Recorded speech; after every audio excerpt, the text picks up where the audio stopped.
신앙생활이라고 해서 그냥 쉽게 주일만 나와가지고 되는 게 아니에요. 세상살이도 굉장히 어렵죠. 공부도 대충 하면 자기가 원하는 학교 못 갑니다. 신앙생활도 마찬가지입니다. 구원받았다고 해서 다 되는 것이 아니에요. 물론 마치 배가 돛을 펼치고 바람을 받아서 가면 빠르게 자연스럽게 갈 수 있잖아요. 바람이 성령의 역사라고 한다면 돛을 펼치는 것은 성령의 역사를 받을 수 있어야 되잖아요. 바람이 아무리 불어도 돛을 접어놓고 있으면 영향을 못 받습니다. 그러니까 내가 신앙생활을 제대로 하기 위해서 삶을 어떻게 바꿀까? 주일날은 말씀을 반드시 들어야 되고 주일날은 함께 해야 되잖아요. 그런데 주일날 함께 하지 못하는 문제가 있어요. 그걸 포기할 수 있어야 신앙생활이 돼요.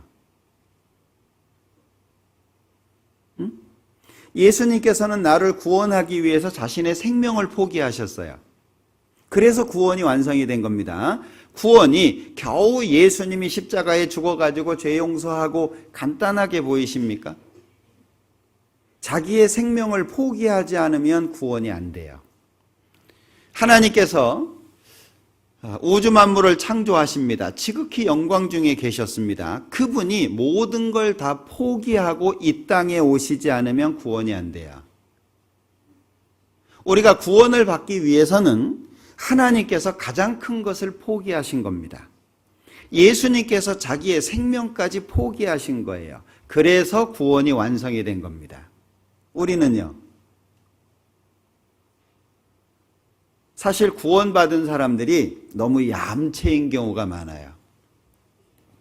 구원만 달랑 받아놓고 자기 마음대로 살고 자기 합리적으로 살고 뭐 세상에서 사는데 먹고는 살아야지. 그러면은요, 구원이 우리까지 전달됐을까요? 신앙생활은 내 것을 포기하는 가운데, 다시 말하면 나를 내려놓는 가운데 주님이 역사하시는 걸 경험해야 돼요. 그 갈라디아서 2장 20절이잖아요. 내가 죽었어요. 이제 내 안에 사시는 분은 예수님이에요. 몸은 내 몸인데 역사하시는 것은 예수님이에요. 그걸 경험해야 될 거 아니에요. 그러면 예수님이 내 몸을 예수님 뜻대로 움직이시려면 나를 내려놔야 되잖아요. 나라고 하는 것이 강하면 강할수록 주님의 역사가 나타날 수가 없어요. 그 나를 내려놓는 거, 그게 뭐예요? 포기잖아요, 포기. 나를 내려놓는 거. 내 목적, 내 삶의 방향, 내 이상, 내 어떤 욕망, 내가 바라는 어떤 것들, 그걸 가지고서 어떻게 주님 뜻대로 살 수 있겠어요? 포기해야 됩니다.